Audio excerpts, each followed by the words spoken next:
चलें जी, अल्हम्दुलिल्लाह फॉरम हमारा पूरा हो गया। आज के टास्क की तरफ चलते हैं जी।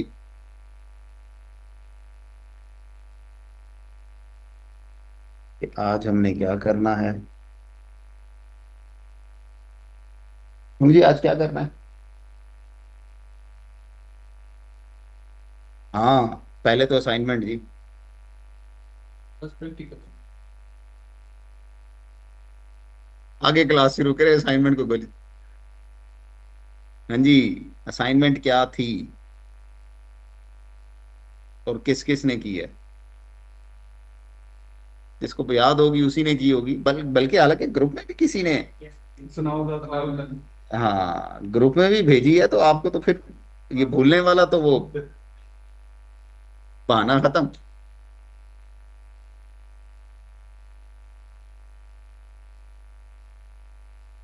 जी, नौशेरवान साहब ने एक फरमाइश की है और बड़ी मुश्किल फरमाइश की है। सर आपने मुश्किल में डाल दिया, क्या करें हम।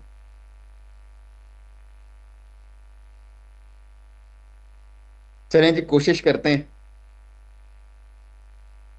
कि हमने पिछली दो क्लासेस में क्या पढ़ा है। कल हमने पढ़ा था, कल हमने यूनिट नंबर 2 शुरू किया था।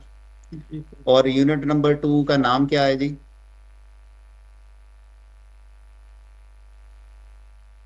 Cyber threats, IOCs and attack method या मेथडोलॉजी। यानी कि मॉड्यूल 2 में हमने कल शुरू किया था कि साइबर अटैक्स कैसे होते हैं, साइबर थ्रेट्स कैसे, साइबर थ्रेट किसको कहते हैं, थ्रेट थ्रेट अटैक में कैसे कन्वर्ट होता है, और अटैक सक्सेसफुल अटैक में कैसे कन्वर्ट होता है। और हमने बहुत सारी टाइप ऑफ अटैक्स कल हमने तस्करा किया था। कल तो हमने ये पढ़ा था। परसों क्या पढ़ा था जी। की पूरी जो पोस्टिंग होती है ब्लॉग चैनल वन से लेके फिर सब टीम के बारे में। जी, परसों हमने मेरे ख्याल है पढ़ा था सॉक के people, process and technology. Technology पे हम परसों से पिछली क्लास में तस्करा कर रहे थे कि सॉक बनता कैसे है, सॉक चलता कैसे है, सॉक काम कैसे करता है, सॉक का वर्क फ्लो, सॉक के फीचर, सॉक के एडवांटेजेस, कंपनी को क्या हो रहे होते हैं। वो सारी चीजें तो हमने पर उससे एक दिन पहले डिस्कस कर ली थी। तो परसों हमने जिक्र किया था पीपल के हवाले से कि सॉक की टीम कौन कौन सी होती है, उस टीम में मेंबर्स कौन कौन से होते हैं और उन मेंबर्स की जिम्मेदारियां क्या होती हैं। यानी कि सॉक में सॉक के टीम मेंबर्स और हर एक की जिम्मेदारियां, उसका जॉब रोल क्या होता है, ये हमने तस्करा किया था। और कल हमने साइबर अटैक्स पे बड़ी बात डिटेल से की थी। और साइबर अटैक्स के हवाले से हमने देखा था कि अटैक्स को 3 बड़ी कैटेगरीज में डिवाइड किया हुआ था। एक थे नेटवर्क लेवल अटैक्स, दूसरे होस्ट लेवल अटैक्स, और तीसरे application level attacks. Network level attacks के बारे में हमने, उसके नेटवर्क लेवल अटैक्स के हमने बहुत सारे आगे डिफरेंट टाइप ऑफ अटैक्स देखे थे, जिसमें से एक ये रिकॉर्नेसेंस अटैक यानी इंफॉर्मेशन गैदरिंग का अटैक था। और कौन सा था, man in the mirror attack हमने कल पढ़ा था। स्कैनिंग, नेटवर्क स्कैनिंग हमने पढ़ा था, नेटवर्क स्निफिंग अटैक हमने पढ़ा था। और बहुत सारे अटैक्स के बारे में हमने कल तज़किरा किया था। और आज इंशाल्लाह हम उनका थोड़ा सा प्रैक्टिकल परफॉर्म करेंगे, जो कल हमने चीजें पढ़ी थी। अच्छा, इससे पहले कि प्रैक्टिकल पर मैं चलूं, मुझे ये बताइएगा, मेरा ख्याल है कि इस वक्त हमारा फॉरम, यस अल्हम्दुलिल्लाह हमारा सारा फॉरम पूरा है। तो मुझे ये बताएं कि मंडे वाली क्लास के बारे में आप लोगों का क्या ख्याल है, क्योंकि सिचुएशन काफी हद तक क्लियर हो गई है। कल थोड़ी सी फिर एम्बिग्विटी थी, शायद प्रोटेस्ट डिले हो जाए, शायद ना हो, शायद कोई बादशाह पीटीआई वालों की, को खान साहब की रिहाई की बातें चल रही थी कि बात मान ली जाए। लेकिन अब आज तो ये चीज तो क्लियर हो गई है कि दोनों तरफ से, कि हमने रास्ते में आते हुए इधर कॉर्बेट तक पहुंचते हुए मैंने तो आज कंटेनर भी देख लिए सड़क की साइडों पे पड़े हुए। तो प्रोटेस्ट होने जा रहा है, और प्रोटेस्ट में आपको पता है कि इस दफा, वैसे प्रोटेस्ट कोई भी हो, कोई पता नहीं होता, लेकिन इस दफा इन्होंने एक दिन या दो दिन का नहीं कहा हुआ। तो संडे को अगर प्रोटेस्ट होगा तो डेफिनेटली मंडे वाला दिन सबसे ज्यादा चांसेस हैं कि अगर इफेक्ट हो जाएगा। तो मुझे ये बताएं कि मंडे वाले दिन हम ऑनलाइन क्लास कर लें या हम मंडे वाले दिन क्लास ऑफ कर लें। जी, ऑनलाइन क्लास वाली तरफ हम जा सकते हैं, लेकिन मैं तब जाना पसंद करूंगा कि जब हमारे तमाम पार्टिसिपेंट्स के पास डीएसएल इंटरनेट की फैसिलिटी हो, तो वो ऑनलाइन क्लास अटेंड कर सकते हैं। क्योंकि अगर मोबाइल सर्विस बंद होती है तो मोबाइल इंटरनेट भी बंद हो जाएगा। क्यों जी, व्हाट डू यू थिंक, आपका क्या मशवरा है? आप कर लेते आप कर लेंगे सर, वो भी सब सही स्ट्रांग भी होता है सर, वो यकीन कर सर डीएसएल भी स्ट्रांग होता है, इस तरह के हालात होते हैं। मेरा एक्सपीरियंस तो नहीं सी रहा था। बिल्कुल जी। चलो उसे मूड पर डिपेंड करता है कब जी, स्टूडेंट का पीएचडी का भी होना छुट्टी पे खुशी होता है, इस तरह ऐसे ही। जिन मर्जी शुरू। चले जनाब, तो जनाब यहाँ पर यकतरफा फैसले से डिसाइड हो गया कि मंडे वाली क्लास हम ऑफ कर रहे हैं। और मुझे अंदाजा था, टेंशन न लें, मैं आपके लिए मंडे के लिए काम साथ लेके आया हूँ आज। तो ताकि सिर्फ ऑफ नहीं होगी, आप के पास कोई ना कोई होमवर्क, कोई ना कोई टास्क, कोई ना कोई काम होगा ठीक है। जो आप परफॉर्म कर लीजिएगा। और इंशाल्लाह, अल्लाह से बेहतरी की उम्मीद है। अल्लाह हम सब के, हमारे मुल्क की बेहतरी में जो भी मामला हो, और होपफुली शायद ट्यूसडे वाले दिन हम क्लास कर लें। तो वो बहरहाल इंशाल्लाह मंडे की रात को या ट्यूसडे के दिन को हम मॉर्निंग तक, अगर चीज़ें रिस्टोर होती हैं तो वो हम ग्रुप में डिस्कस कर लेंगे कि ट्यूसडे वाले दिन क्लास होती है, हम कर पाते हैं या नहीं कर पाते, या ऑनलाइन करेंगे या ऑन साइट करेंगे, या क्या मामला होगा। लेकिन मंडे वाली क्लास ऑफ होगी। चलें जी। फ्लैट कर दिखाइए। Limit level attack, post level attack और एप्लीकेशन लेवल। ये स्लैश का एक कर दिखाइए। कौन सी? ये सब जो हमने अटैक्स पढ़े ना, नहीं नहीं, कल हमने जो अटैक्स पढ़े थे, कल मैं वो बताता हूँ। कल हमने ये यूनिट शुरू किया था, यूनिट नंबर 2। शुरू में मैंने आपको बताया था, पढ़ाया था साइबर थ्रेट्स। फिर साइबर थ्रेट, साइबर थ्रेट किसको कहते हैं? साइबर अटैक होने के खदशे को।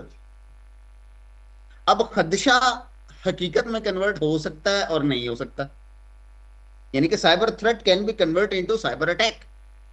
वो किन फैक्टर्स की वजह से होगा, याद होगा आपको जी? इंटेंट, मोटिव एंड गोल, ये तीनों चीजें होंगी तो threat can be convert into attack. अच्छा, अब अटैक और सक्सेसफुल अटैक में भी फर्क होता है। अब सक्सेसफुल अटैक में कौन सी चीजें होती हैं जी? Motive, opportunity, vulnerability.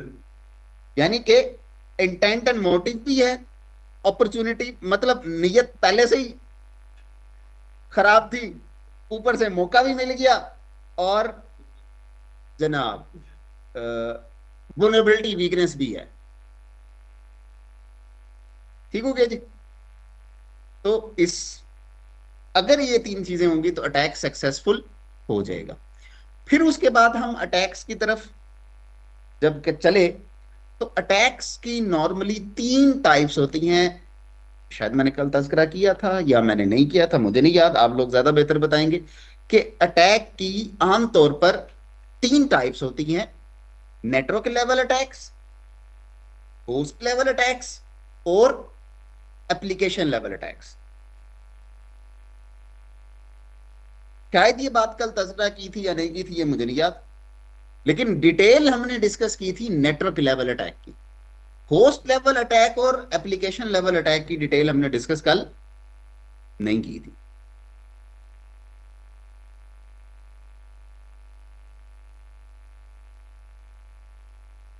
चलें, इससे पहले कि प्रैक्टिकल की तरफ चलें, इसको भी थोड़ा सा डिस्कस किए चलते हैं कि नेटवर्क लेवल अटैक तो कल हमने पढ़ा था, उम्मीद है याद होगा, रिपीट करने की जरूरत नहीं है। होस्ट लेवल अटैक कौन से होते हैं?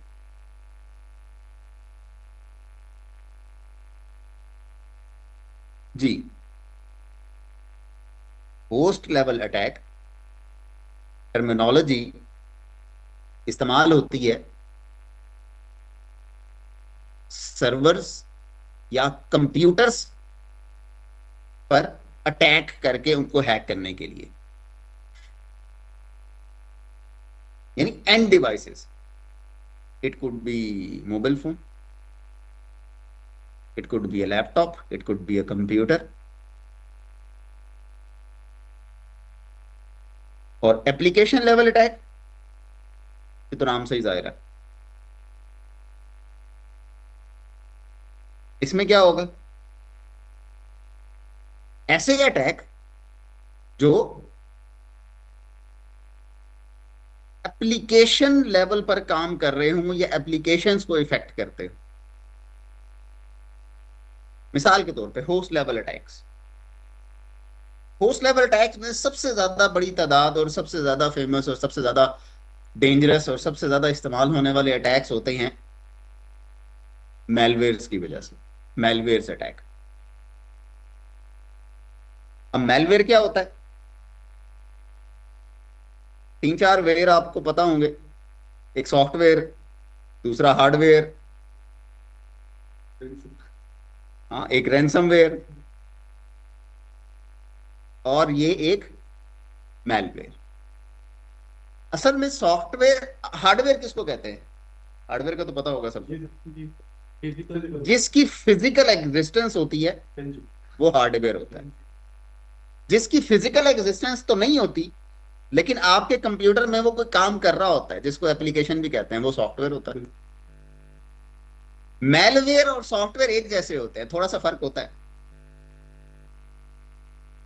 मेलवेयर और सॉफ्टवेयर पे फर्क ये होता है कि सॉफ्टवेयर कंस्ट्रक्टिव काम के लिए इस्तेमाल होता है, जबकि मेलवेयर डिस्ट्रक्टिव काम के लिए इस्तेमाल होता है। मेलवेयर और सॉफ्टवेयर वैसे एक जैसा ही है, यानी दोनों एप्स हैं, प्रोग्राम्स हैं,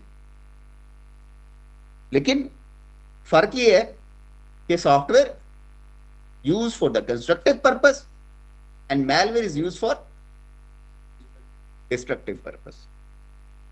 तो जब किसी की मशीन को, मोबाइल फोन को, लैपटॉप को अटैक करके हैक करना हो तो सबसे इफेक्टिव क्या होता है कि उस पर कोई ऐसी एप्लीकेशन भेजो जो वो चलाए और उसकी डिवाइस या उसकी मशीन कंप्रोमाइज हो जाए या हैक हो जाए। इसको कहते हैं क्या? Host level attack.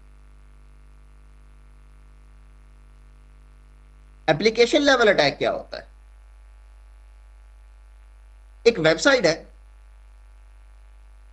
जिस पर डेटाबेस चल रही है,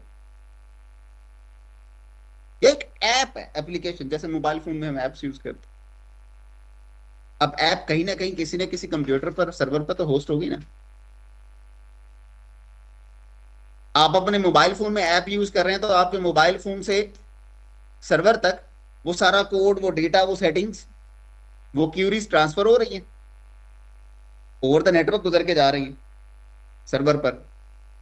तो रास्ते में हम क्यूरी को टेम्परिंग कर लें या कैप्चर कर लें, या कस्टमर या क्लाइंट क्यूरी भेज ही नहीं रहा, हम बीइंग अ अटैकर और हैकर कस्टमर या क्लाइंट बन के हम क्यूरीज भेजते जाएं और इस तरह की क्यूरीज भेजते जाएं जिससे हमें सारा कॉन्फिडेंशियल डेटा पता लगता जाए। इसकी सबसे कॉमन, सबसे बड़ी, सबसे ज्यादा एग्जांपल एसक्यूएल इंजेक्शन। तो ये इस तरह के अटैक्स क्या होते हैं? Application level attack. SQL injection is the one of the example. Parameter tampering हो सकती है, एग्जांपल इसकी। क्रॉस साइट स्क्रिप्टिंग इसकी एग्जांपल हो सकती है। ये होते हैं सारे एप्लीकेशन लेवल अटैक्स। फेसबुक पे अगर आप करेंगे मोबाइल में तो वो एप्लीकेशन पे नहीं आएगा जब तक सर्वर इसमें। एप्लीकेशन लेवल अटैक आप उसको कहेंगे कि जो क्लाइंट और सर्वर किसी ऐप के थ्रू आपस में कम्युनिकेशन कर रहे हैं, क्यूरीज भेज रहे हैं। आप बीइंग अ हैकर और अटैकर, आप कस्टमर, लेजिटिमेट कस्टमर नहीं है, आप हैकर और अटैकर के तौर पर सर्वर पर क्यूरी भेजते हैं। सर्वर को ये लगता है कि ये भी कोई कस्टमर या कंज्यूमर है, लेकिन कस्टमर या कंज्यूमर जो क्यूरी भेजता है वो अपनी उससे रिलेटेड क्यूरी भेजेगा। लेकिन हम क्यूरी भेज के सारी उसकी इंटरनल इन्फो देख रहे होते हैं, इंटरनल डिटेल पता लगा रहे होते हैं। तो इसको एप्लीकेशन लेवल अटैक कहेंगे। अदरवाइज तो एप्लीकेशन लेवल अटैक नहीं होगा, वो तो एप्लीकेशन अपना लेजिटिमेट काम कर रही होगी। मोबाइल फोन में एप्स वैसे बहुत सारी इंस्टॉल होती है, सोशल एप्स और बहुत सारी डिफरेंट एप्स। लेकिन अगर मोबाइल फोन हैक करना है तो फिर होस्ट लेवल अटैक यूज होता है। क्योंकि मोबाइल हो, कंप्यूटर हो, लैपटॉप हो, सर्वर हो, ये सारी चीजों को क्या कहते हैं? होस्ट।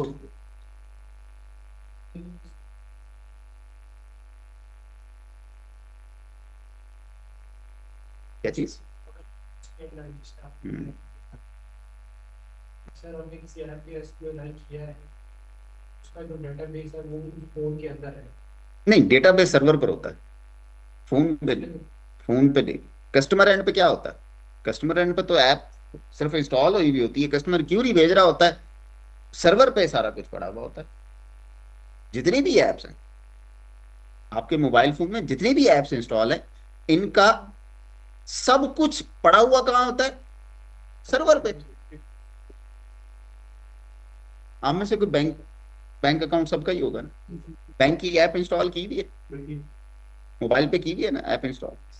यूजर नेम पासवर्ड बताते हैं, कहां से वेरीफाई होता है? क्यों? क्योंकि पड़ा हुआ ही सर्वर पे।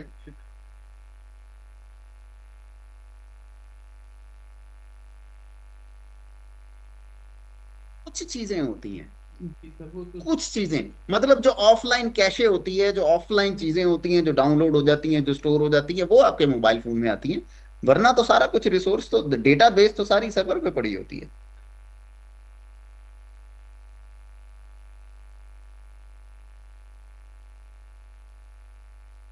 दोनों तरीके से हो सकता है। अब आप पे डिपेंड करता है कि आप सर्वर को होस्ट लेवल अटैक यूज करते हुए अटैक कर रहे हैं, या आप एप्लीकेशन लेवल अटैक यूज करते हुए एक एप्लीकेशन के थ्रू उस मशीन की एक्सेस लेते हैं और फिर उसे आगे जाके नेक्स्ट लेवल का काम कर लेते हैं। Methodology depend on the methodology. जी, किसी और का कोई क्वेश्चन हो तो पूछें। नहीं जी, चलें। अच्छा जी, प्रैक्टिकल करने के लिए जनाब आपको चाहिए क्या होगा? प्रैक्टिकल करने के लिए आपने अपने कंप्यूटर में, अपने लैपटॉप पर इंस्टॉल करना है वर्चुअल बॉक्स। वर्चुअल बॉक्स आपको मिल जाएगा, virtualbox.org नाम की वेबसाइट है, वहां से मिल जाएगा आपको वर्चुअल बॉक्स।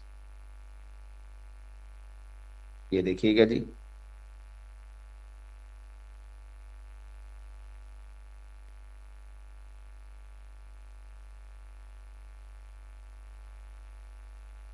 virtualbox.org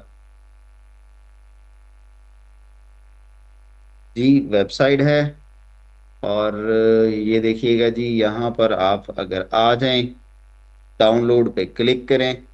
डाउनलोड में अगर आप, सॉरी यार, ऑनलाइन वाले लगता है सो रहे हैं सारे। सर आपकी स्क्रीन नहीं शो हो रही। मुझे अभी ख्याल आया, अब में से किसी ने नहीं बताया, तभी तो मैंने कहा लगता है सो रहे हैं सारे। हमने कहा कि आप नौशरवान साहब की जो है ना उस पर रिक्वेस्ट पे जो है ना अमल करके जो है ना पिछले 2 दिन पिछली को जो है चीजें बता रहे हाँ हैं। चलें जी। जी, virtualbox.org वेबसाइट ओपन करें। उम्मीद है अब आपको नजर आ रही होगी स्क्रीन। जी सर, आ रही है। अच्छा जी, ये देखें जी, ऊपर डाउनलोड का बटन है, डाउनलोड पे क्लिक करें। और यहां पर देखें वर्चुअल बॉक्स प्लेटफॉर्म पैकेजेस में बहुत सारी आगे डिटेल आ रही है, ऑप्शंस आ रही हैं।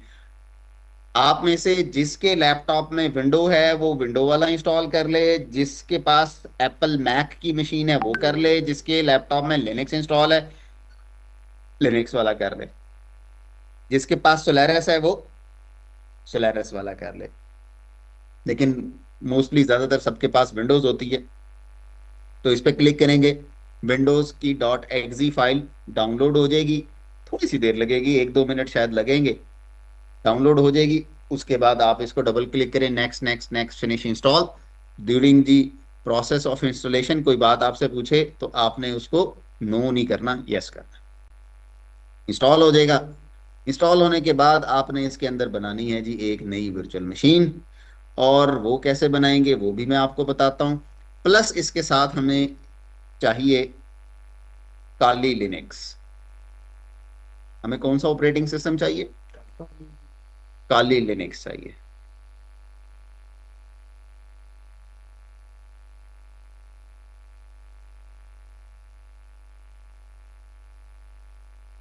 अच्छा जी,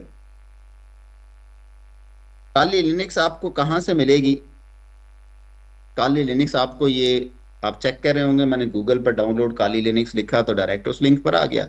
अदरवाइज आप www.kali.org पर जाएंगे, डाउनलोड पे क्लिक करेंगे, इस पेज पर आ जाएंगे। यहां पर बहुत सारी ऑप्शंस हैं, हमें कौन सी ऑप्शन चाहिए?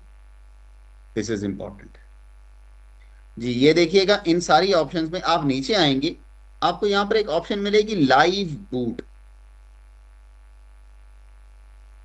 ये कुछ तकरीबन 8 ऑप्शंस हैं। Image installer, virtual machines, ARM, mobile, cloud, container, live boot, WSL। तो इनमें से किस पे क्लिक करना है? लाइव बूट पर आपने क्लिक करना है। लाइव बूट पर क्लिक करेंगे, आपके पास आगे मजीद 3 ऑप्शंस आ जाएंगी जी।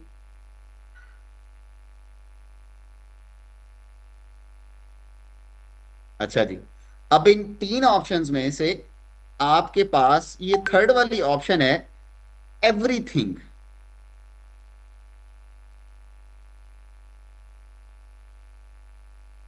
एवरीथिंग पहली ऑप्शन है वीकली इमेज, दूसरा ऑप्शन है जी काली 2024.3, और तीसरा ऑप्शन है एवरीथिंग। एवरीथिंग वाली आपने डाउनलोड करनी है। ये टाइम जरा काफी लगेगा क्योंकि ये 13 GB की फाइल है। जिन्होंने मुझसे रिसेंटली कोर्स पढ़ा है साइबर सिक्योरिटी का, उनको तो मैंने काली लिनक्स एवरीथिंग का इमेज दिया हुआ है। उनके पास होगा, वो वही यूज कर लें, चाहे वो 2022 का हो, चाहे 2023 का हो, चाहे 2024 का हो। एवरीथिंग वाला होना चाहिए। जिसके पास नहीं है, क्लास में या फिजिकल मौजूद हैं, तो बेशक मुझसे ले जाएं। लेकिन जो ऑनलाइन पार्टिसिपेंट्स हैं वो यहाँ से डाउनलोड कर लें। और ये डायरेक्ट डाउनलोड नहीं होगा, ये टोरेंट पे क्लिक करेंगे, टोरेंट के थ्रू डाउनलोड होगा आपके पास जी। इसमें फर्क ये है कि एवरीथिंग वाला जो मैं बता रहा हूं, जिसका साइज सबसे ज्यादा है, इसमें सारे टूल्स इंस्टॉल्ड हैं। जो काली लिनक्स या वीकली इमेज है ना, उसके अंदर मशहूर मशहूर फेमस फेमस बड़े बड़े ज्यादा ज्यादा टूल्स इंस्टॉल हैं, सारे नहीं है। एवरीथिंग के अंदर हर तरह का टूल इंस्टॉल्ड है। अब आप वो वीकली या स्टैंडर्ड काली लिनक्स का इमेज तब यूज करें तो 3 केसेस हो सकते हैं। कौन से? एक, आपके लैपटॉप के अंदर स्पेस बहुत थोड़ी है। समटाइम होता है, छोटी हार्ड डिस्क लगी होती है, स्पेस थोड़ी होती है, तो यूज कर। लेकिन अगर आप इस केस में भी यूज कर रहे हैं, आपका लिनक्स पर जरा hands on grip practical experience अच्छा होना चाहिए। क्यों? क्योंकि हो सकता है ड्यूरिंग द वर्किंग हमें कोई ऐसा टूल यूज करना पड़े जो आपके पास इंस्टॉल नहीं है, फिर आपको पहले वो डाउनलोड करना पड़ेगा, बल्कि पहले सर्च करना पड़ेगा, फिर डाउनलोड करना पड़ेगा, फिर इंस्टॉल करना पड़ेगा, फिर यूज करेंगे। अगर आपकी इतनी लिनक्स पर ग्रिप है अभी कि आप काली लिनक्स पर कोई टूल नहीं है, तो वो टूल आप सर्च करके डाउनलोड करके इंस्टॉल कर सकते हैं, तो फिर आप ये बेशक स्टैंडर्ड वर्जन यूज कर लें। लेकिन अगर आप टाइम भी बचाना चाहते हैं और इस एफर्ट से बचना चाहते हैं और इसमें इतनी एक्सपर्टीज या नहीं है, then I would recommend you everything use करें। और सर इसके बैक पे ये जो 7-8 टाइप्स थी जिसमें हमने लाइव बोर्ड पे है, इनमें क्या डिफरेंस आया? वो क्यों नहीं हम करेंगे, यही इसी में क्यों लाइव? जी ये देखें, काली लिनक्स यूज करने के बहुत सारे ऑप्शंस होते हैं। फॉर एग्जांपल ये पहली ऑप्शन है इंस्टॉलर इमेज। यहां पर क्लिक करके आपको जो इमेज फाइल मिलेगी ना, उसको आप किसी कंप्यूटर में जब तक इंस्टॉल नहीं करेंगे आप काली लिनक्स यूज नहीं कर सकेंगे। जैसे विंडो है, विंडो का कोई नया वर्जन आ जाता है, 11 12 आ जाता है, लेट से विंडो 12 डाउनलोड कर ली, बगैर इंस्टॉल किए यूज कर सकेंगे? नहीं कर सकते। तो वो होता है इंस्टॉलर इमेज। आप उसको पहले इंस्टॉल करेंगे फिर इस्तेमाल करेंगे। जबकि लाइव वाला यही क्या है, डाउनलोड करें, मशीन में डालें, स्टार्ट, इंस्टॉल करने की जरूरत इसको नहीं होती। दूसरी ऑप्शन एक और भी यूज की जा सकती है, वो है वर्चुअल मशीन। जैसे हम अभी वर्चुअल बॉक्स इंस्टॉल करके इसके अंदर वर्चुअल मशीन बनाएंगे, फिर उसके अंदर काली लिनक्स चलाएंगे, यहां से बनी बनाई वर्चुअल मशीन आपको मिल जाएगी। वर्चुअल मशीन में से काली लिनक्स की बनी बनाई वर्चुअल मशीन मिल जाएगी, उसको डाउनलोड करें और वर्चुअल बॉक्स या VMware में उसको इंपोर्ट करें। इस तरह से ARM प्लेटफॉर्म, मोबाइल फोन पर अगर आप यूज करना चाह रहे हैं काली लिनक्स, क्लाउड प्लेटफॉर्म पर यूज करना चाह रहे हैं, कंटेनर्स पर यूज करना चाह रहे हैं, या WSL प्लेटफॉर्म पर यूज करना चाह रहे हैं, ये उसके लिए अलग अलग उन्होंने इमेजेस दी है। ठीक हो गया जी? चलें जी, मैंने यहां पर ये काली लिनक्स, ये देखिएगा जी, बल्कि मैं आप लोगों को बता देता हूं कि कैसे करना है। आप सबको वैसे पता है, लेकिन 2-3 पार्टिसिपेंट्स हमारे इस ग्रुप में नए हैं, उनके लिए आपने जब ये वर्चुअल बॉक्स इंस्टॉल कर लेना है, तो उसके बाद आपने ये देखिएगा ऊपर न्यू का बटन होगा, न्यू पे क्लिक करें। न्यू पे क्लिक करेंगे तो क्या होगा, एक नई वर्चुअल मशीन बनानी है। एक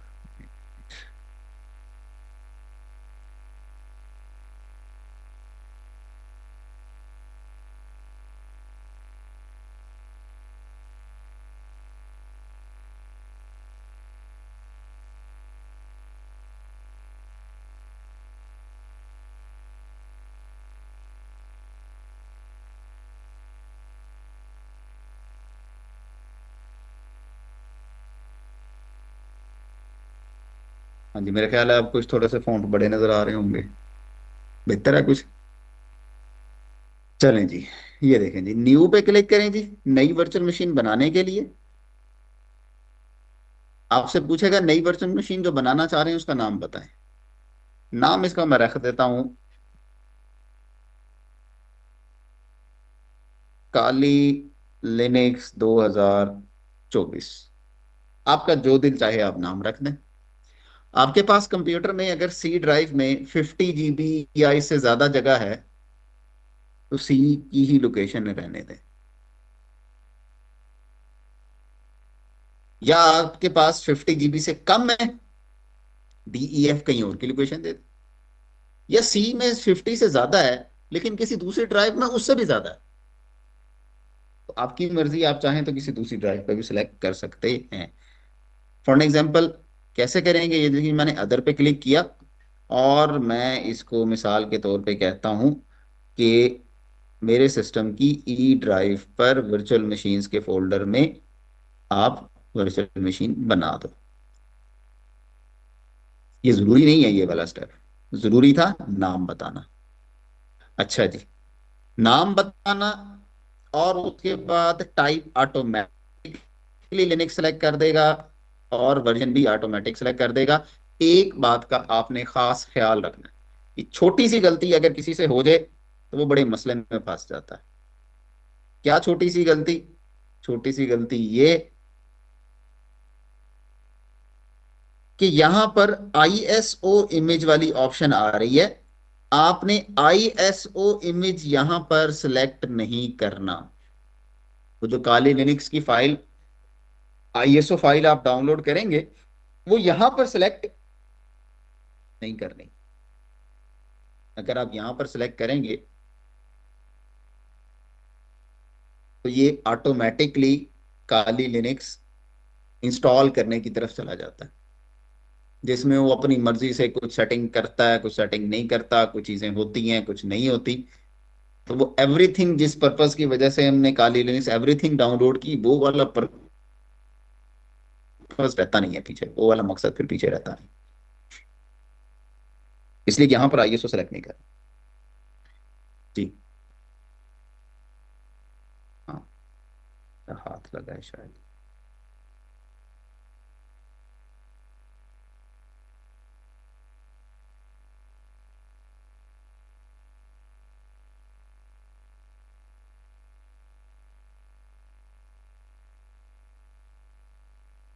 चलो ये नहीं।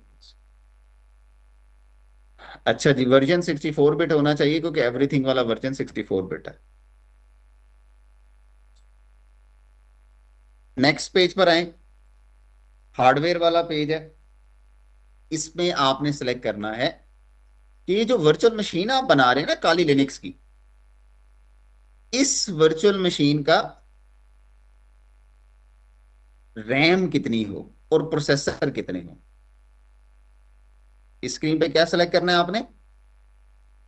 ये जो काली लिनक्स चलाने के लिए हम वर्चुअल मशीन बना रहे हैं, उसकी रैम कितनी हो और उसका प्रोसेसर कितना हो। कम से कम 2 GB रैम तो जरूर दीजिएगा। आपके लैपटॉप में अगर अच्छी रैम है, ज्यादा रैम है, 16 GB रैम है, 32 GB रैम है, 4 GB भी दे लें, लेकिन 2 GB जरूर दीजिएगा। लें जी, मैं यहां पर 4 कर देता हूं। 4 GB are equal to 4096 MB।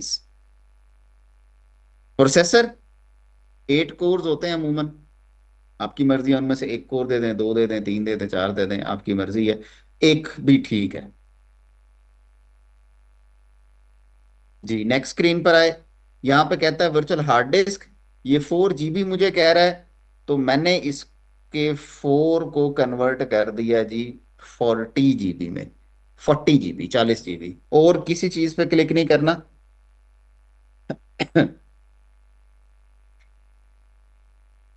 सिर्फ आपने साइज चेंज करना है, 40 GB। 40 करते हैं, 30 करते हैं, कोई मसले वाली बात नहीं है, ये सिस्टम से इतनी जगह लेगा नहीं। अच्छा जी, नेक्स्ट स्क्रीन पर आए और फिनिश पे क्लिक करें। ये देखें आखिर में, ये मेरे पास को 8-10 वर्चुअल मशीन मैंने पहले से बनाई हुई थी। आप अगर नया इंस्टॉल कर रहे होंगे तो आपके पास ये एक ही वर्चुअल मशीन होगी, ज्यादा नहीं होगी, कोई मसला नहीं। ये देखें आखिर में एंड पर ये मुझे काली लिनक्स 2024 के नाम से वर्चुअल मशीन बनी हुई नजर आ रही है। इससे पहले कि मैं इस मशीन को ऑन करूं, चलाऊं, स्टार्ट करूं और काम शुरू करूं, मुझे इसकी कुछ सेटिंग चेंज करनी है। क्या सेटिंग चेंज करनी है? मशीन को सिलेक्ट करके सेटिंग पे क्लिक कीजिएगा और इसकी दो सेटिंग्स चेंज करनी है जी। पहले नंबर पर तो नेटवर्क सेटिंग चेंज करनी है। नेटवर्क पर क्लिक करें और यहां पर अटैच टू के आगे लिखा होगा नेट, इसकी जगह आप कर दें ब्रिज्ड अडॉप्टर। ज्यादातर हमें ब्रिज अडॉप्टर यूज करना पड़ेगा, किसी किसी केस में हमें ब्रिज अडॉप्टर नहीं, हमें होस्ट ओनली अडॉप्टर यूज करना पड़ेगा। तो ब्रिज अडॉप्टर किस केस में यूज करेंगे, होस्ट ओनली अडॉप्टर किस केस में यूज करेंगे, कौन बताएगा? जब हम हम्म हमें जिस प्रैक्टिकल में काली लिनक्स की वर्चुअल मशीन पर इंटरनेट चाहिए हो, कुछ हमारी प्रैक्टिस ऐसी होंगी, जैसे हमारा जो पहला टास्क आ रहा है उसमें हमें काली लिनक्स पर इंटरनेट की जरूरत पड़ेगी। अगर आपको काली लिनक्स वाली वर्चुअल मशीन पर इंटरनेट चाहिए तो आप ब्रिज अडॉप्टर सेलेक्ट करेंगे। और अगर आपको इंटरनेट की फैसिलिटी नहीं चाहिए तो फिर हम ब्रिज अडॉप्टर की जगह पर हम सिलेक्ट करेंगे होस्ट ओनली अडॉप्टर। तो ये बात आपने याद रखनी है, जिस प्रैक्टिकल में जिस लैब में हमें इंटरनेट की जरूरत होगी हम ब्रिज अडॉप्टर सेलेक्ट करेंगे, जिसमें हमें इंटरनेट की जरूरत नहीं होगी उसमें हम होस्ट ओनली अडॉप्टर यूज करेंगे। नेट का जो पहले था ये नेटवर्क एड्रेस ट्रांसलेशन के लिए वो हमारी वो हमारे पर्पस उसका नहीं है, वो हमारे इस्तेमाल के नहीं है। तो लेकिन जनाब हमें इंटरनेट की चूंकि जरूरत पड़ेगी इसलिए मैंने ब्रिज अडॉप्टर सेलेक्ट कर दिया। और दूसरी चीज जो मुझे चेंज करनी है वो है स्टोरेज में आए। वो जो काली लिनक्स का मैंने आपको बताया था, kali.org से आपने सेटअप डाउनलोड किया होगा, उस सेटअप को आपने यहाँ पर इंसर्ट करना है। वो डिस्क काली लिनक्स का इमेज आपने यहाँ पर इंसर्ट करना है, उसका पाथ आपने बताना है। कहां पर? मशीन की सेटिंग में आए, सेटिंग में आने के बाद स्टोरेज में आए, स्टोरेज में आएंगे तो यहां पर आपको एम्प्टी डिस्क नजर आएगी, ये देखें जहां मैंने क्लिक किया, no disk image file selected, यानी कि डिस्क इज एम्प्टी। अब इसके अंदर फाइल कैसे इंसर्ट करेंगे? ये देखिएगा, ये राइट साइड पे आपको ये सर्कल सा डिस्क वाला आइकॉन नजर आ रहा है, इस पर क्लिक करें। अगर आपने वर्चुअल बॉक्स पहले का इंस्टॉल किया हुआ है और उस पर आपको प्रैक्टिस करते रहे हैं तो यहां पर आपके पास ये नीचे वो सारे डिस्क इमेजेस की ऑप्शंस आ रही होंगी, आप इनमें से सिलेक्ट कर लें। अगर आप पहली दफा इंस्टॉल करके फ्रेश नई वर्चुअल मशीन बना रहे हैं तो फिर आपके पास ये नीचे ये जो मेरे पास ऑप्शंस आ रही हैं ये नहीं आ रही होंगी, आपने पहली ऑप्शन सेलेक्ट करनी है, चूज या क्रिएट वर्चुअल ऑप्टिकल डिस्क। इस पर क्लिक कीजिएगा, ऐड पे क्लिक कीजिएगा और उस फोल्डर में आइएगा जहां पर डाउनलोड हुई हुई है, सेलेक्ट करें, ओपन करें और उसके बाद चूज करें, ये सेलेक्ट हो गई, okay and start the virtual machine.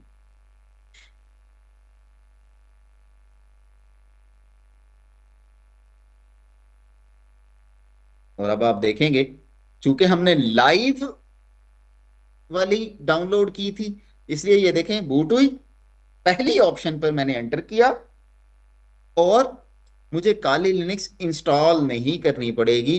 With in few moments it will be ready to use. I can use this operating system without installation. जी यहां तक अगर किसी को बात समझ नहीं आई हो तो पूछें।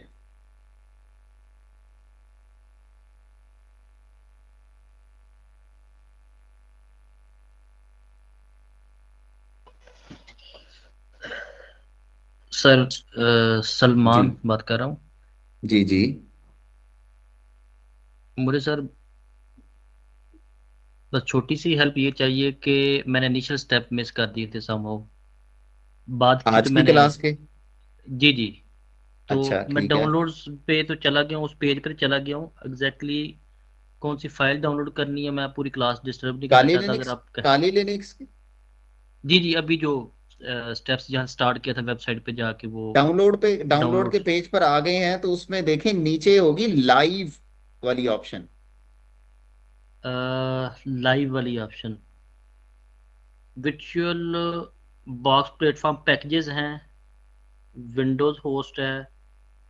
नहीं नहीं, ये तो आप उस पे वर्चुअल बॉक्स वाली साइट की बता रहे हैं सर फिर। तीन में है जी सर, डाउनलोड कहाँ से करनी है?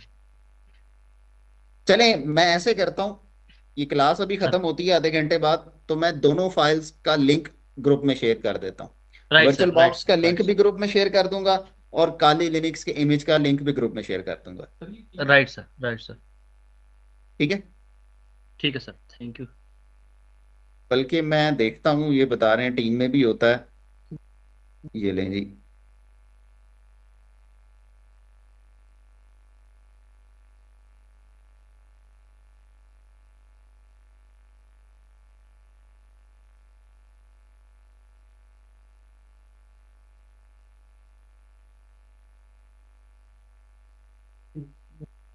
ये लें जी, ये मैं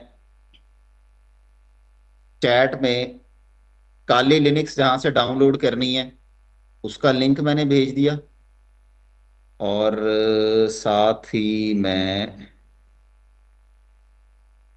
वर्चुअल बॉक्स, ये लें जी।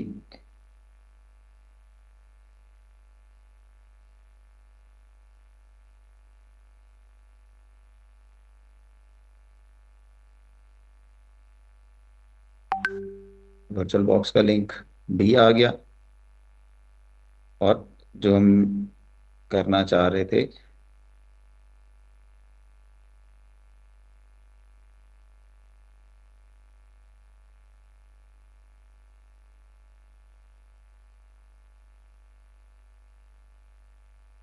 बल्कि इसका भी मैं डायरेक्ट लिंक ही भेज रहा हूँ आपको।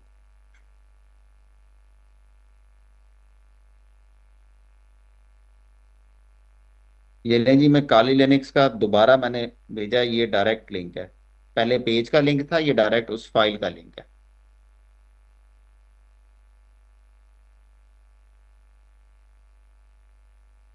ये लें जी, दो लिंक है।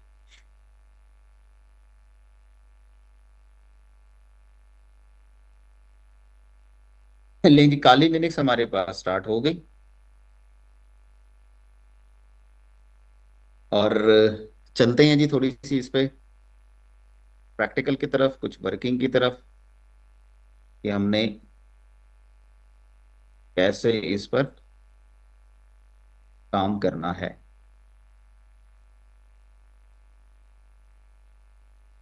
लेकिन जी, मैं रूट टर्मिनल ओपन करता हूं यहां पर, ताकि मैं कमांड्स कुछ चला सकूं। जी, सबसे पहला काम मुझे देखना है कि इस काली लिनक्स के कंप्यूटर का आईपी एड्रेस क्या है। क्या चीज देखनी है जी? आई किसका आईपी? इस काली लिनक्स के अपने कंप्यूटर का। कैसे चेक करते हैं जी, कौन बताएगा? IF कॉन्फ़िग और ETH0। ये लें जनाब, इसने मुझे बताया कि इफ कॉन्फ़िग स्पेस ETH0, इसने मुझे बताया कि मेरे पास काली लिनक्स के इस कंप्यूटर पर आईपी एड्रेस है या नहीं है। अगर आईपी एड्रेस नहीं होगा तो आपको इस पूरे पैराग्राफ में आईपी एड्रेस लिखा हुआ नजर नहीं आएगा। होगा आईपी एड्रेस तो इस तरह से लिखा हुआ नजर आ जाएगा।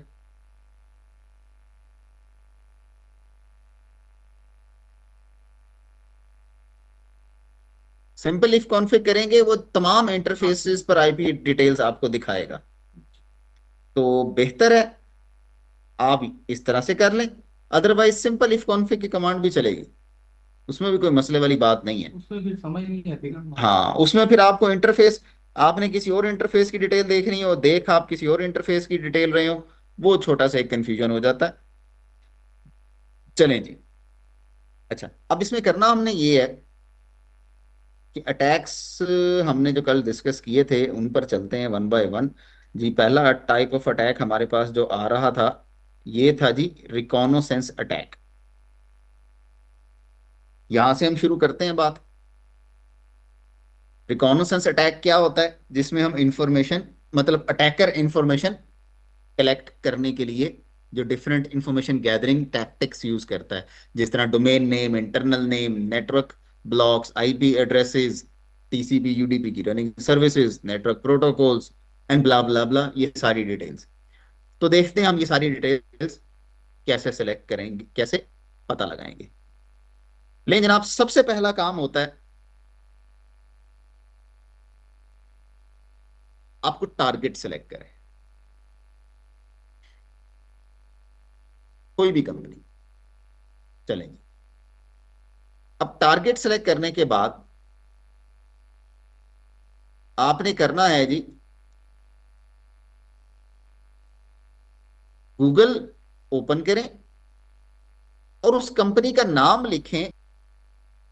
तो उसने बताया Microsoft.com, www.microsoft.com। ठीक हो गया जी। अच्छा, अब अगला काम हमने करना है, डोमेन नेम से इसके आईपी एड्रेसेस पता लगाने हैं। आईपी एड्रेस पता लगाने के लिए हमारे पास बहुत सारे मुख्तलिफ तरीके होते हैं, वन बाय वन उनको देखते हैं जी हम। सबसे पहला तरीका है जी ping space -c space 1 www.microsoft.com, यानी वो जो नाम पता लगा ना वेबसाइट का, वो वाला नाम आप लिखते जाएं। ये लें जनाब, ये देखिएगा, मैंने जैसे ही कमांड चलाई, इसने, हम आप में से जिस जिसको नेटवर्किंग आती होगी उसको तो पता होगा पिंग की कमांड किस लिए यूज होती है। कनेक्टिविटी चेक कर ले। कनेक्टिविटी चेक करने के लिए जी, कनेक्टिविटी चेक करने के लिए होती है। ये कनेक्टिविटी भी चेक करती है, लेकिन कनेक्टिविटी के अलावा आपको आईपी एड्रेस भी बताती है। ये देखें जी, उसने बताया कि IPv6 का आईपी बताया, कहता है ये आईपी है जिससे आप कनेक्टिविटी चेक करना चाह रहे हैं। हमें आईपी एड्रेस पता लग गया। एक और तरीका भी होता है, वो क्या होता है जी, NSLOOKUP, www.microsoft.com।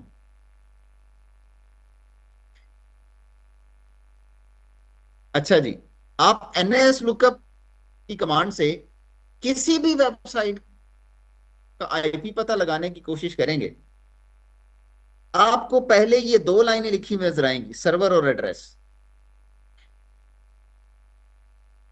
आईपी डिफरेंट हो सकता है, सर्वर और एड्रेस, इन दो लाइनों पे तवज्जो नहीं देनी।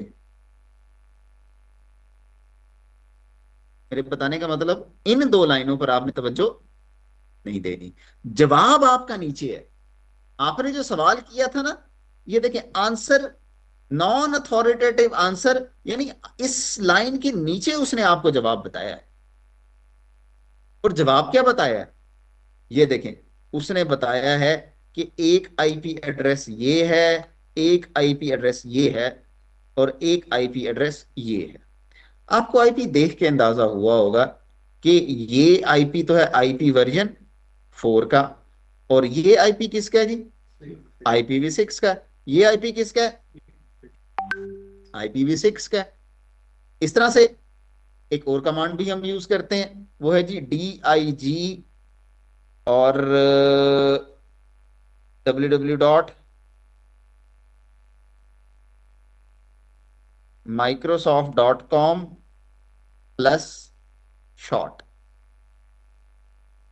ये देखें जनाब, इसने अपने तरीके से बताया।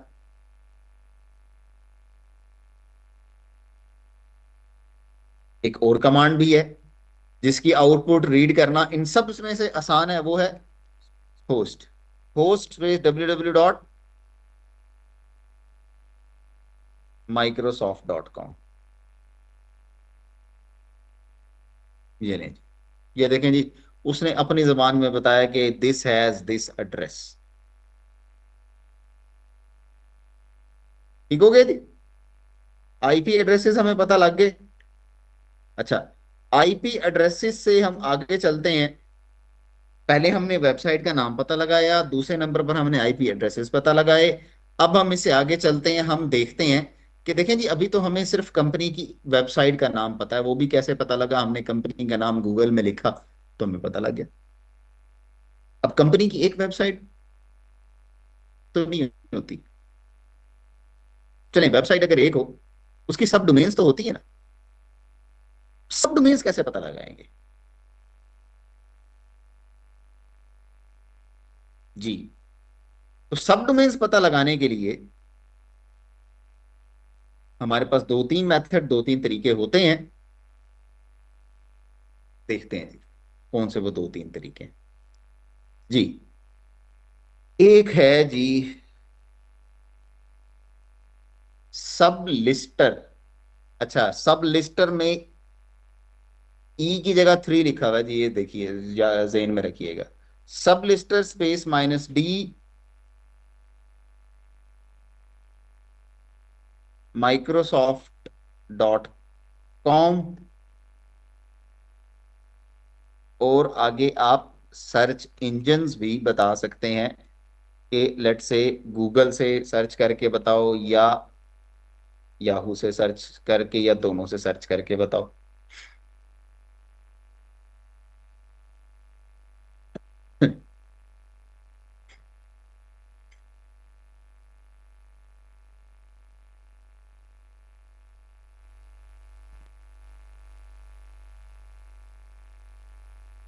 नहीं जी, इसको इंटरनेट से कुछ नहीं मिला, because our internet is protected by the firewall.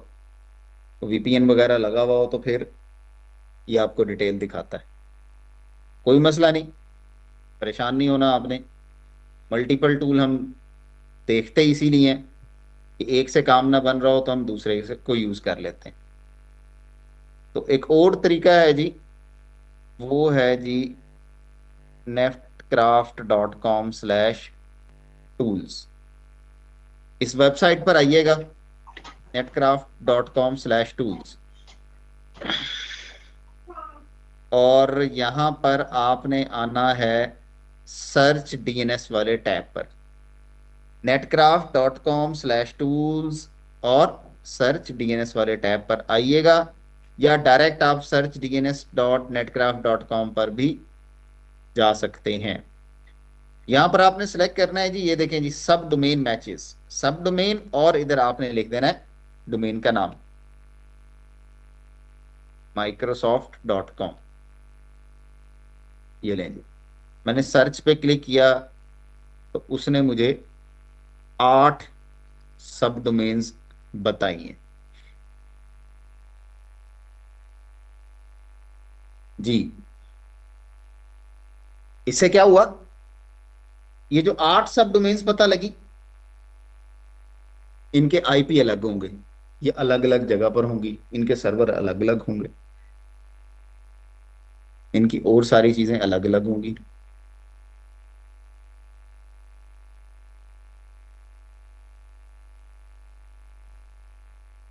हाँ, आजकल कौन वो फिजिकल वाली टेक्नोलॉजी खत्म होगी, अब तो वर्चुअल भी क्या, क्लाउड बेस्ड होते हैं ज्यादा। सर जी सर माइक्रोसॉफ्ट वाले ओएस लिनक्स का यूज करते हैं? हाँ जी, हाथी के दांत खाने के और दिखाने के और। मैं ये बात खुद से किसी को बताऊं तो लोग नाराज हो जाते हैं जी। माइक्रोसॉफ्ट वालों को अपने ऑपरेटिंग सिस्टम पे भी भरोसा नहीं है। या पता नहीं वो, वैसे मैं मजाक से बात कर रहा हूँ, सीरियस मत लीजिएगा। जैसे वो हमारे यहाँ एक वो मशहूर नहीं है लतीफा, एक डॉक्टर साहब बीमार हो जाते हैं तो वो अपना ट्रीटमेंट करवाने ना किसी दूसरे डॉक्टर के पास जाते हैं, तो उनसे को पूछता है कि हम आपके पास ट्रीटमेंट कराने आते हैं, आप खुद किसी दूसरे के पास जा रहे हैं। कहते हैं मेरी अपनी फीस बड़ी महंगी है इसलिए मैं सस्ते के पास जा रहा हूँ। तो ये वाला काम भी हो सकता है कि माइक्रोसॉफ्ट वालों के लाइसेंस दूसरों को तो बेचते हैं, खुद भी अगर उनको लाइसेंस शायद लेना पड़ता हो, यूज करना पड़ता हो, कुड बी अ रीजन। बहरहाल माइक्रोसॉफ्ट वाले सर्वर्स पर most of the times Linux he use करते हैं। अच्छा ये जी, सब नेट जी, ब्लॉक क्या चीज है इसमें?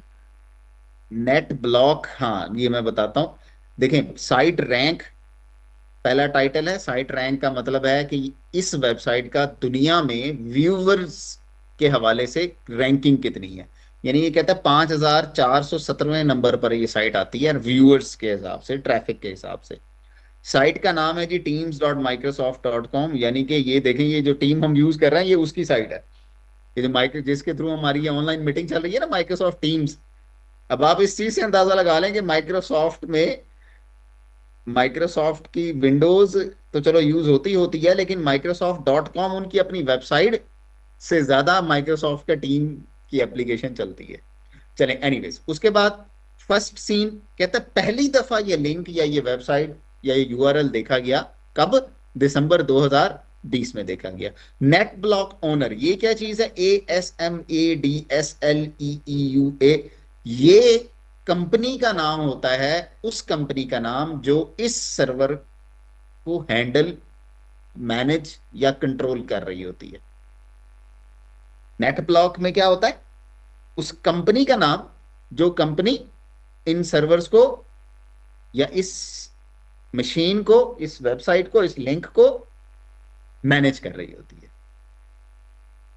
तो बहुत सी कंपनीज जैसे Microsoft, one of the biggest company in IT world, बल्कि शायद मैं ये कहूं तो गलत नहीं होगा कि आईटी में शायद सबसे बड़ी कंपनी है, या टॉप 5 में तो जरूर होती है, आती होगी।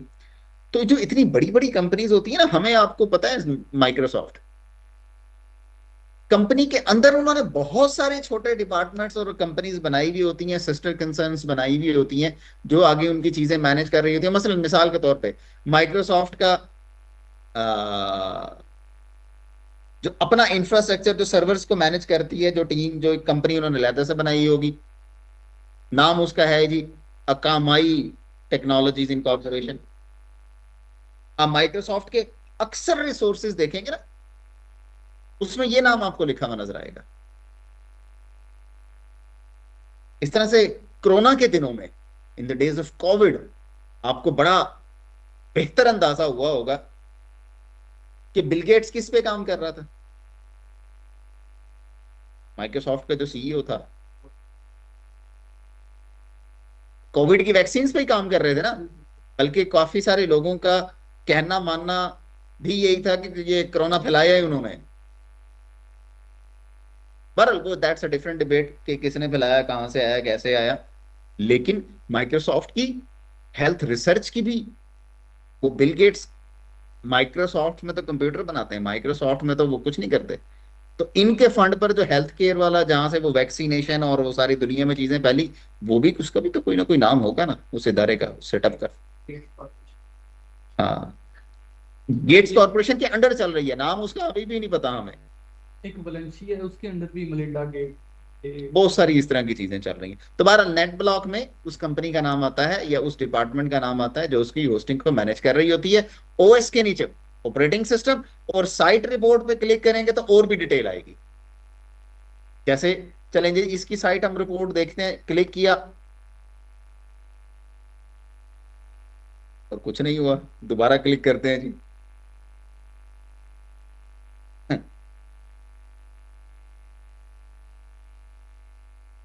जी लगता है फायरवॉल के असरात शुरू हो गए हैं, इंटरनेट भागने दौड़ने की बजाय उड़ने लग गया।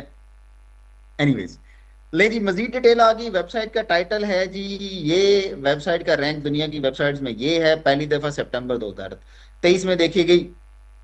प्राइमरी लैंग्वेज है जी इंग्लिश।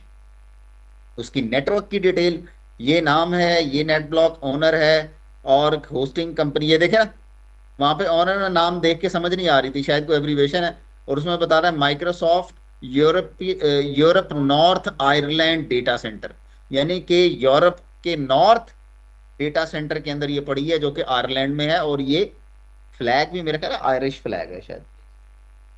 अच्छा जी, और उसके बाद इसके डीएनएस की डिटेल आ रही है, डीएनएस एडमिन की डिटेल आ रही है, और इससे आगे अगर हम चलें तो कंट्रीज कहाँ कहाँ पर ये थे उसकी होस्टिंग की डिटेल आ रही है, और डिफरेंट डिटेल्स यहाँ पर इसकी वेबसाइट से रिलेटेड आपको यहाँ पर मिलती जाएगी।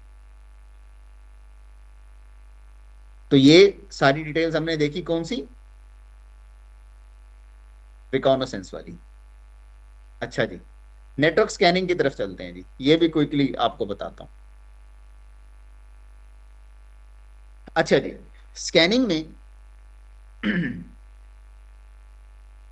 दुनिया में सबसे बेहतरीन नेटवर्क स्कैनिंग सॉफ्टवेयर जो यूज होता है वो है एनमैप। स्कैनिंग आप लोकल नेटवर्क पे भी कर सकते हैं, ओवर द इंटरनेट भी कर सकते हैं। ठीक हो गया जी? अच्छा जी, तो उसमें आपको करना क्या होता है, बहुत आसान है जी काम। Nmap space minus small S capital T, इससे क्या होगा, टीसीपी की रनिंग सर्विसेज आपको बताएगा कि उस पर टीसीपी, इसको कहते हैं टीसीपी स्कैन, कि टीसीपी की कितनी सर्विसेज चल रही हैं। और आगे आप बता दें जी नाम या आईपी एड्रेस। लेट्स से मैं नाम बताता हूं www.piac.com.pk, एंटर।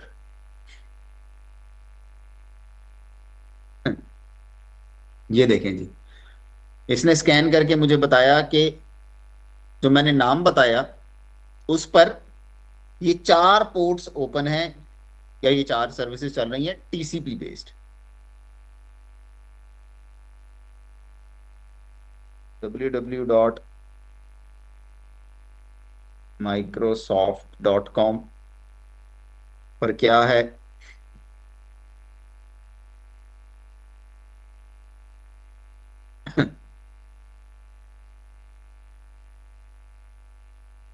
कहता है इस पे ये 2 पोर्ट्स और 2 सर्विसेज चल रही हैं टीसीपी की। अच्छा, यूडीपी की सर्विसेज भी हो सकती हैं। सर यूडीपी की ये सर्विसेज, सॉरी, हम सिर्फ वेबसाइट की चेक कर रहे हैं। लेट्स सपोज किसी फायरवॉल की या किसी सर्वर का आईपी यहाँ देंगे तो उसकी भी स्कैनिंग आईपी करके दे के भी पोस्ट चेक कर सकते हैं जी, आईपी दे के भी चेक कर सकते हैं, डोमेन नेम दे के भी चेक कर सकते हैं, दोनों में से जो भी देना चाहें आप दे सकते हैं। नहीं, मैं किसी फायरवॉल का आईपी भी दूंगा तो भी ये स्कैन कर देगा इसी तरह। हाँ, ठीक जिस जिस डिवाइस का आईपी देंगे उसको स्कैन करके बताएगा इस पे कितनी पोर्ट्स ओपन है। Right sir. अच्छा जी, यूडीपी की पोर्ट्स चेक करनी हो तो एस यू लिखते हैं, लेकिन I would seriously recommend you कि इसके साथ -T5 जरूर लिखिएगा, क्योंकि टीसीपी स्कैनिंग, टीसीपी पोर्ट्स जितने टाइम में स्कैन होती हैं, यूडीपी कम से कम उसके 5 गुना 5 टाइम्स ज्यादा टाइम लेता है। तो T5 का मतलब है कि फास्ट स्पीड में, जरा तेजी से जल्दी से काम करो। www.piac.com.pk, इससे टाइम हमारा बच जाएगा। इवन देखें मैंने फास्ट स्पीड चलाया तब भी ये 2-4 मिनट शायद ले जाए, ये शायद इससे ज्यादा भी हो सकता है।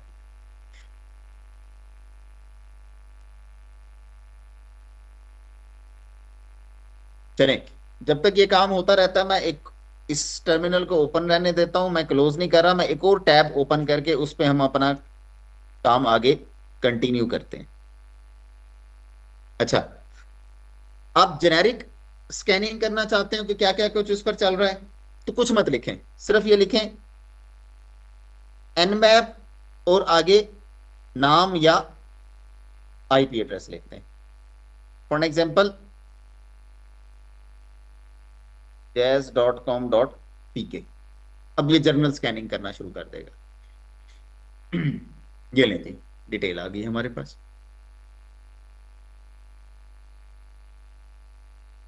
अच्छा जी, अब एक और चीज आपको बताता हूं, मेरे जहन में आई, मैंने कहा चलें आपके साथ शेयर करता जाऊं।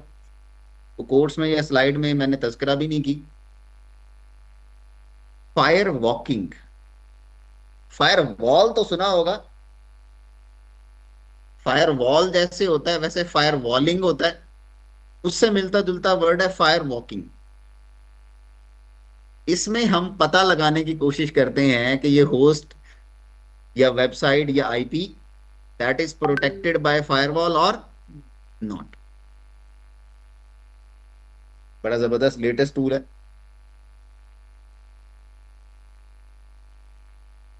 वैफ वूफ। और देख रहे होंगे, आपको आइडिया हो रहा होगा, वैफ वूफ में डबल ओ नहीं है बल्कि डबल 0 है।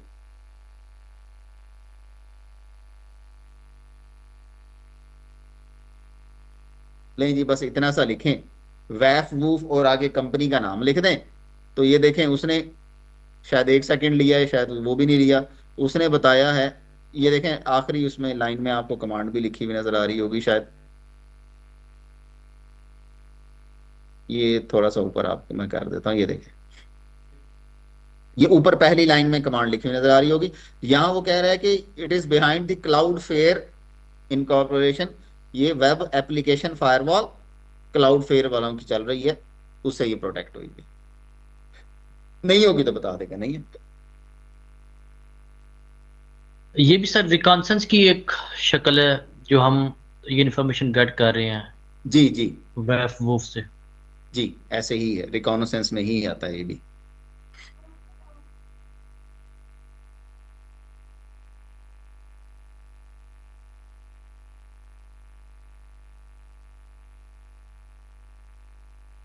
जी, इन्होंने सवाल पूछा है, नाम आपका क्या है, जहन से निकल जाए।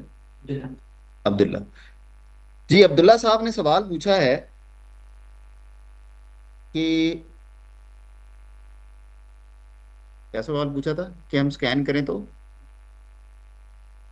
जी, अब्दुल्ला साहब ने सवाल पूछा है कि जैसे हम स्कैन कर रहे हैं, बेधड़क होकर स्कैन कर रहे हैं, कभी पीआई को स्कैन करते हैं, कभी जैस को स्कैन करते हैं, कभी माइक्रोसॉफ्ट को स्कैन करते हैं, तो उनके पास हमारा आईपी एड्रेस जा रहा है कि नहीं जा रहा, कौन बताएगा।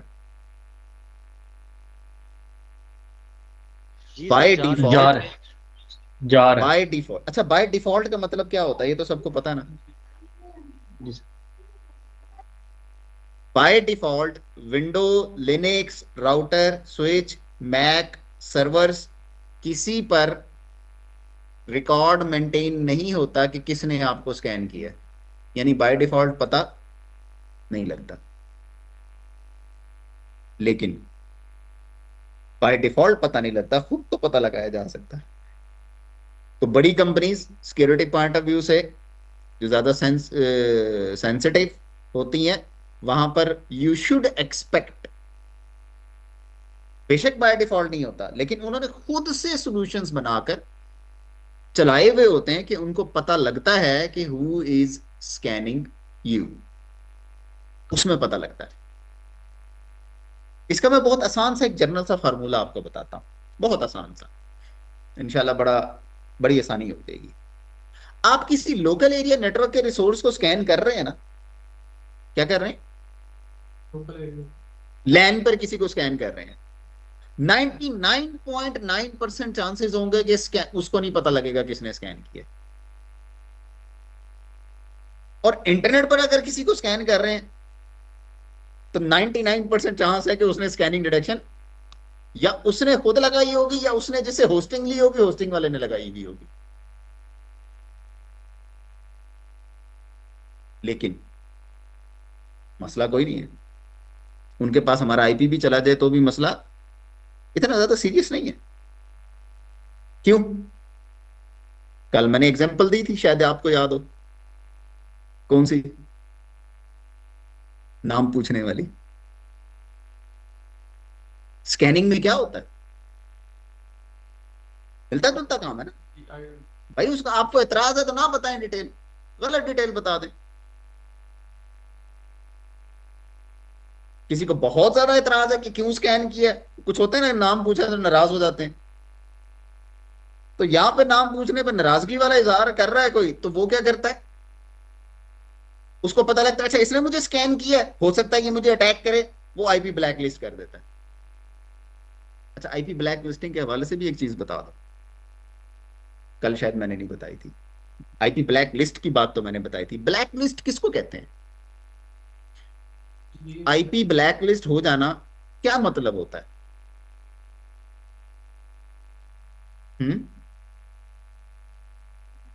क्या नहीं कर पाएंगे, किसको, अपनी फायरवॉल पे ब्लॉक कर दें उसको सिंपली, बाहर की तरफ। कौन, हम मतलब जिसका भी स्कैन हो रहा है, जिसको पता चल गया इस आईपी से स्कैन हो रहा है, उस आईपी को ब्लॉक कर दें। पेंटागन का तज़किरा किया था, व्हाइट हाउस का किया था, मिलिट्री रिसोर्सेज का किया था कल हमने, और मैंने कहा था वो आईपी ब्लैक लिस्ट कर देते हैं। आईपी ब्लैक लिस्ट हो जाने से क्या होता है, या आईपी ब्लैक लिस्ट हो जाने का मतलब क्या होता है।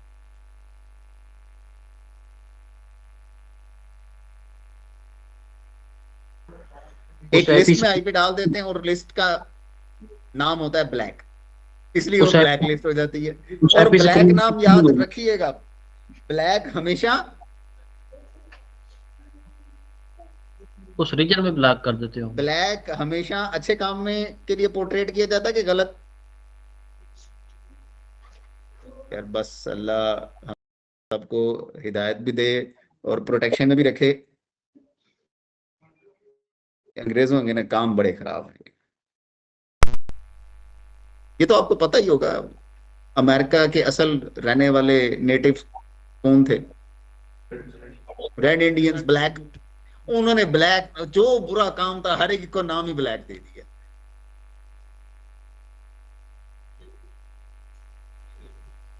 Black sheep. हाँ, black sheep, black hat, black list, black money. Black lives matter. Black magic. ये तो पता नहीं कितने हजार साल पुरानी बात चलेगी। तो तब वो काला और ब्लैक का वर्ड तो नहीं होगा, ये तो वर्ड बाद में आए हैं, तब उसको कुछ और ही कहते होंगे। एनीवेज, तो ब्लैक का जहां पे नाम आ जाए तो उसको समझ लिया करें कि ये गलत किसी टर्म में यूज हो रहा है। तो ब्लैक लिस्ट या करने का मतलब ये होता है, आमतौर पे कुछ लोग समझते हैं ब्लैक लिस्ट आईपी हो जाएगा तो हम इंटरनेट पे नहीं कुछ कर सकेंगे, इंटरनेट पे जा नहीं सकेंगे। नहीं, जो कंपनी ब्लैक लिस्ट करती है आप उस कंपनी से कोई चीज नहीं ले सकेंगे। मिसाल के तौर पे आपने पेंटागन को स्कैन करने की कोशिश की, उनको पता लग गया और उन्होंने आपका आईपी ब्लैक लिस्ट कर दिया, तो आप पेंटागन के किसी सर्वर को कनेक्ट नहीं कर सकेंगे, स्कैन नहीं कर सकेंगे। बस बाकी सब कुछ चलता रहेगा उस आईपी पर, बाकी सब कुछ होता रहेगा। अब जैसे पाकिस्तान में आजकल ये वीपीएन ब्लॉकेज और वीपीएन रजिस्ट्रेशन वाली कहानी निकाली हुई है, ये क्या करते हैं? सेम काम इन्होंने किया हुआ। मुझे थोड़ा सा अंदाजा है, स्टूडेंट्स मेरे अल्लाह का शुक्र है हर जगह ही कहीं ना कहीं पाए जाते हैं। तो ये इन्होंने क्या किया? इन्होंने किया ये है कि इन्होंने पिछले महीने दो से ना, इनके पास जितने भी वो जूनियर लेवल के, इंटर्नशिप लेवल या जूनियर लेवल के जो लोग थे, उनको असाइनमेंट लगाई हुई थी कि दुनिया में कितने वीपीएन एप्लीकेशंस है, वीपीएन एप्स हैं, वो पता करके बताओ। अच्छे खासे वीपीएन की लिस्ट निकालते गए, लिस्ट इनके पास आ गई। फिर उन्होंने जरा थोड़े से उनके जो सीनियर लोग थे, जो थोड़े से टेक्निकल लोग थे, उनको कहा इन सारे वीपीएन के आईपी, इनके सर्वर के आईपी निकाल के बताओ। उन्होंने आईपी बताए, इन्होंने फायरवॉल जो लगाई हुई थी, फायरवॉल में सारे आईपी किस में डाल दिए? ब्लैक लिस्ट में। अब फायरवॉल में ब्लैक लिस्ट में आईपी चला जाए, वो क्या होगा फिर? वो आईपी फायरवॉल, हम लोग फायरवॉल की इनसाइड पर है ना पाकिस्तान पूरा।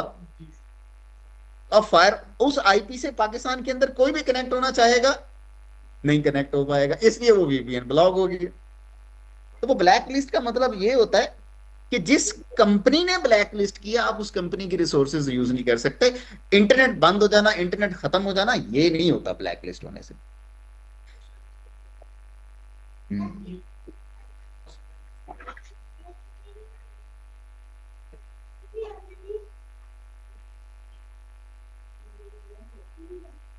नहीं, जिस आईपी से अटैक आ रहा होता है उसी को ब्लॉक करते हैं, सारे तो नहीं करते।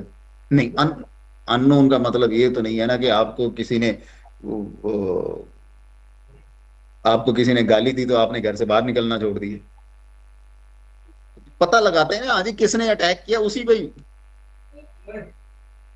सबके साथ नहीं करते जी। तो टाइम हमारा मुकम्मल हो गया। यहाँ अब तक की जितनी हमने चीजें पढ़ी थी उसको यहाँ पर हम ब्रेक लगाते हैं। इंशाल्लाह इससे आगे हम करेंगे जी ट्यूसडे वाले दिन क्लास में।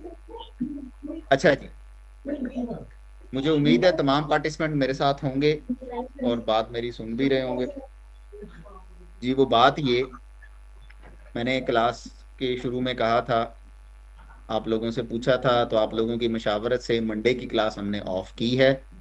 मंडे वाली क्लास में भी हमने यही प्रैक्टिकल आगे कंटिन्यू करने थे, कुछ अभी कर लिए, कुछ मंडे की क्लास के थे।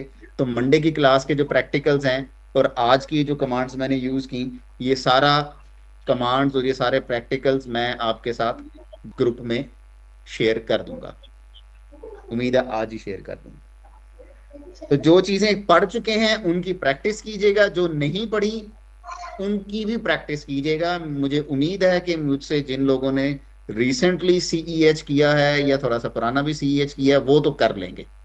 जिन्होंने सीएच नहीं किया या जिसको मसला मसाइल हो, वो इंशाल्लाह हमारी ट्यूसडे वाली क्लास होगी।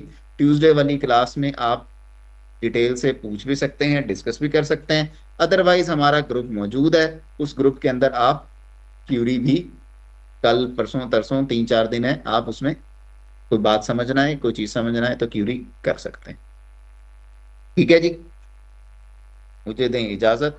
किसी का कोई सर एक सवाल है क्वेश्चन तो है पूछें। जी पूछें। सर, ये स्कैनिंग डिटेक्शन जो है ये किस तरह अनेबल करेंगे हम फायरवॉल पे, या इसके लिए अलग कोई टूल यूज करना पड़ेगा? स्कैनिंग डिटेक्शन की सॉल्यूशंस मिलते हैं, एप्लीकेशन बेस्ड सॉल्यूशंस भी मिलते हैं, हार्डवेयर बेस्ड सॉल्यूशंस भी मिलते हैं। तो वो सॉल्यूशन कोई डिप्लॉय करके चला के उससे स्कैनिंग डिटेक्शन की जा सकती है। इन बिल्ड कोई ऑप्शन नहीं होती फायरवॉल में, बिल्ट नहीं इवन होता, नेक्स्ट जनरेशन नहीं। देखें, नेक्स्ट फायरवॉल तो बिल्टन एक फीचर है, लेकिन जो बिल्टन फायरवॉल है उसके अंदर ऑप्शन नहीं होती। नेक्स्ट जनरेशन फायरवॉल में भी नहीं है। विंडोज के अंदर जो बिल्टन फायरवॉल है उसमें नहीं है ऑप्शन। आप अलहदा से कोई फायरवॉल का सॉफ्टवेयर यूज करते हैं, चाहे पर्सनल फायरवॉल यूज करते हैं या जो विंडोज के अंदर फायरवॉल्स के अलहदा से नॉर्टन वगैरह एंटीवायरस के साथ फायरवॉल आती है, शायद उसके अंदर फीचर हो, लेकिन जो विंडोज की बिल्टन फायरवॉल होती है उसमें नहीं है फीचर। सर मैं फायरवॉल जो नेक्स्ट जनरेशन फायरवॉल्स हैं या बड़ी फायरवॉल्स होती हैं जो, इनमें भी नहीं आती नेक्स्ट जनरेशन से तो फीचर? पता लगता है, नेक्स्ट जनरेशन में तो पता लगता है। उसमें पता चलता है, उसमें भी नेक्स्ट ऑप्शन अनेबल जनरेशन करनी पड़ती फायरवॉल जो लेटेस्ट फायरवॉल्स आ रही हैं उन सब फायरवॉल में एक फंक्शनैलिटी होती है जिसको हम कहते हैं लॉग। आमतौर पे फायरवॉल ब्लॉक करती है, परमिट करती है, लेकिन जो लेटेस्ट फायरवॉल्स हैं वो लॉग भी मेंटेन करती हैं। तो वो उस लॉग से पता लग जाता है कि who is trying to scan you. है। वो लॉग हम सीम पे राउट करके वहां से मॉनिटर कर सकते जी बिल्कुल देखे जा सकते हैं। सर बेसिकली जब आपने अभी कहा कि वो हमारा आईपी जो आप ब्लैक लिस्ट कर देते हैं सर, लेकिन जब हम डीएससीपी के साथ कनेक्ट होंगे तो फिर हम जितनी दफा भी उसे स्कैन करेंगे हमारा आईपी तो चेंज होके जाएगा। तो हैं। वहाँ लोकल क्या आईपी वो तो भी मैक जा रहा एड्रेस को भी वहाँ पे ब्लॉक? मॉडेम का आईपी ब्लैक लिस्ट होता है, मॉडेम का तो वही है ना, live IP. Live IP modem का होता है, वो तो वही है। वैसे ब्लैक लिस्ट हो जाए ना, उसे बचने का एक छोटा सा तरीका भी नहीं, मतलब बचना नहीं, अवॉइड करने का एक तरीका भी होता है। और ब्राउज़र को वो तो बचने वो का सर पहले तरीका बताएंगे। वो पहले बताते हैं जी, टेंशन ना ले। आईपी ब्लैक लिस्ट हो जाए, मॉडेम को रीस्टार्ट करें, आईपी चेंज हो जाएगा, नवा आईपी चलेगा। सर एक क्वेश्चन है। जी पूछें जी। सर जैसे थ्रेट इंटेलिजेंस फीड में दुनिया के जितने भी सीम सॉल्यूशंस हैं वो आपस में अपना डाटा शेयर करते हैं ब्लैक लिस्टिंग का, कि फलां जी। जगह पे ये आईपी है जिसने ये कोई मलिशियस हरकत की है, तो वहां से ठीक वो है। रेफरेंस ले लेते हैं। अगर किसी और सीम सॉल्यूशन के ऊपर उसका लॉग आया है तो वो उसको लुकअप करके चेक कर लेते हैं। तो सर अगर ठीक इस है। तरह को कोई मामला है कि हम उसको जस्ट एक रीस्टार्ट करें तो वो नया आईपी ले लें, तो सर फिर वो लिस्ट तो फिर बेमानी होगी। देखें, इसमें पता क्या है, वो जो थ्रेट इंटेलिजेंस वाली जो आप बात कर रहे हैं ना, पहली चीज उसमें इस तरह से होता है, बिल्कुल होता है। लेकिन आम तौर पे वहां पर वो जो ब्लैक लिस्ट इतने मैसिव लेवल पर मैनेज की जा रही होती है ना, वो आईपी एड्रेसेस होते हैं जिनसे कोई बड़ा कुछ सीरियस किस्म का, कई वाकई वेरीफाइड और सीरियस लेवल का अटैक आ चुका होता है। वो ऐसा नहीं आपके या मेरे हमारे सिर्फ स्कैन करने पे कोई ब्लैक लिस्ट में नहीं डाल देता। जब तक आईपी से कोई अटैक ना हुआ हो, कोई इवेंट ना कर हुआ हो और इवेंट का बकायदा कोई प्रूव ना हो, तब तक कोई ब्लैक लिस्ट में नहीं डालता। ब्लैक सर तो ये पाकिस्तान जरूरी थोड़ी है तो यार हर जगह कि जी सर इन्हों भी अगर चुको ब्लैक लिस्ट पा दो, इन्हों भी ब्लैक लिस्ट पा दो। तो वो बकायदा एविडेंस के साथ ब्लैक लिस्ट मैनेज कर होती है इंटरनेशनली। सर वो आईपी जरूरी तो नहीं कि वो हमेशा उसी बंदे का रहे, मतलब हो सकता है वो आईपी बाद में, क्योंकि आईपी वर्जन 4 है तो वो तो है ही लिमिटेड से, वो मतलब चेंज होते रहते होंगे। तो अगर फर्ज करें यूजुअली वो वैन के आईपी एड्रेसेस होते हैं। देखें, पहली बात है वो वैन के आईपी एड्रेसेस होते हैं, और दूसरे नंबर पर ब्लैक लिस्टिंग हमेशा हमेशा के लिए नहीं होती। फॉर अ सडन पीरियड के लिए होती है, 5 दिन, 10 दिन, महीना, 2 महीना, 30 दिन, 60 दिन, लिमिटेड टाइम के लिए होती है। लेकिन ये है कि वो लिमिटेड टाइम ट्रायल वर्जन, वो जो लिमिटेड टाइम है, ऑब्जर्वेशन टाइम है, वो ऑब्जर्वेशन टाइम गुजरने से पहले ही फिर उसी आईपी से कोई हो जाए, वो दोबारा लिस्ट में डाल देते हैं, फिर हो जाए। इस तरह से जो इस लिस्ट में मल्टी बार बार जिसकी तरफ से इस तरह का इवेंट हो रहा हो, वो फिर पक्का लिस्ट में डलता है।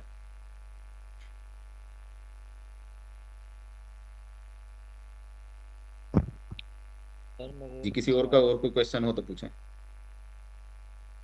हाँ जी सर। सर एक तो आपने बात की ना कि राउटर जो है रीस्टार्ट करें और फायरवॉल पता लगाने को फायरवॉकिंग कहते हैं।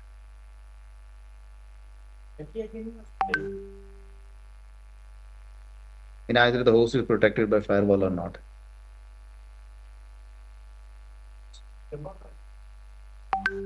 हाँ, मैनुअल पहले चीजें होती है। चलें जी, इंशाल्लाह आपसे ट्यूसडे को मुलाकात होती है। तब तक के लिए जी अल्लाह सर आवाज आ हाफिज। रही?